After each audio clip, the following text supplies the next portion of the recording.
And that was the voice of Carbon Harvest Supply called Giant. You're locked onto the Clean First Song WEFM 99.9. It's top of the hour, which is 3 p.m. And at this time, we have our news.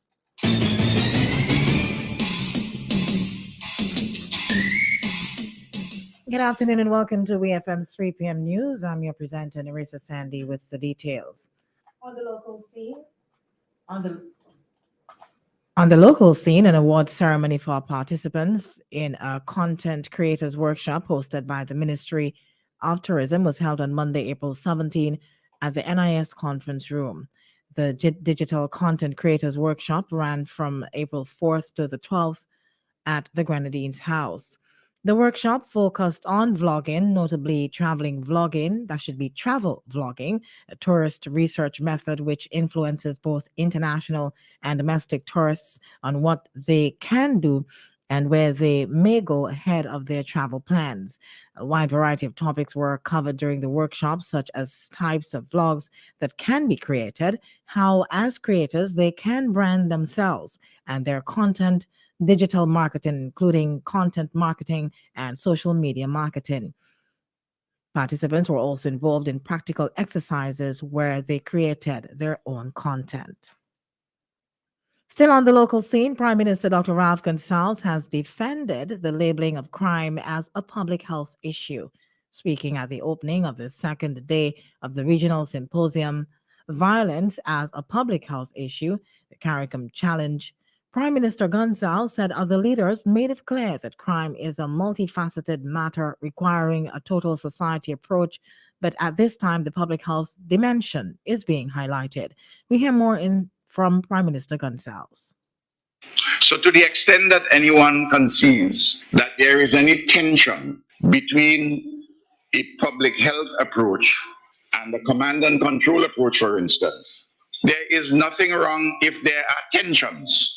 The question is this: how does one resolve these tensions? In any given situation, there are inherent contradictions and tensions. They are not either or. Indeed, if anyone maturely approaches any question before our consideration in the area of public policy in either or terms, one misses the subtleties and the dialectical nature in the way in one analyzes and fashions solutions.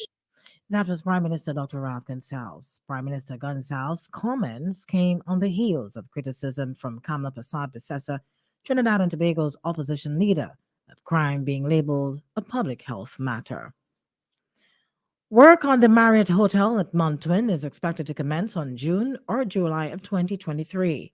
This was disclosed by Minister of National Mobilization, Social Development, Family, Gender Affairs, Youth Housing, and Informal Human Settlement, who is also parliamentary representative for Central Leeward, Dr. Orlando Brewster, on the Issue at Hand program on Sunday of this week.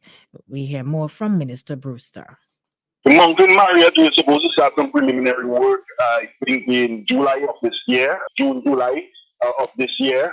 We had to relook the plan for the hotel itself, and we are still in that stage because of the increase in cost in materials and so on. It has ballooned the figure so much that now we have to probably look at just a slight variation in some of the design so that we can have the Mountain Marriott completed in the very near future.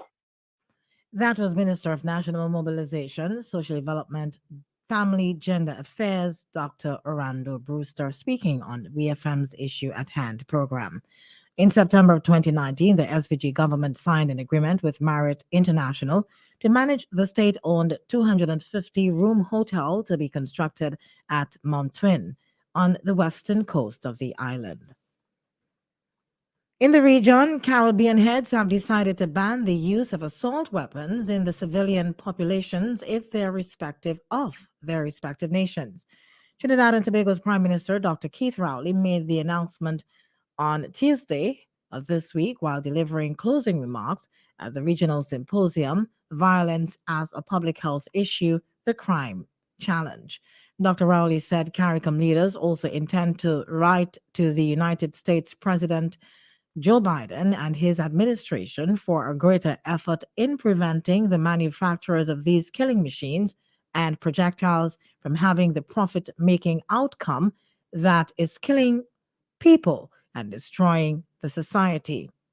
Prime Minister Rowley also stated that these little islands in the Caribbean cannot sustain for much longer the death rate and the economic destruction, and that this wanton use of arms and ammunition is wreaking on us.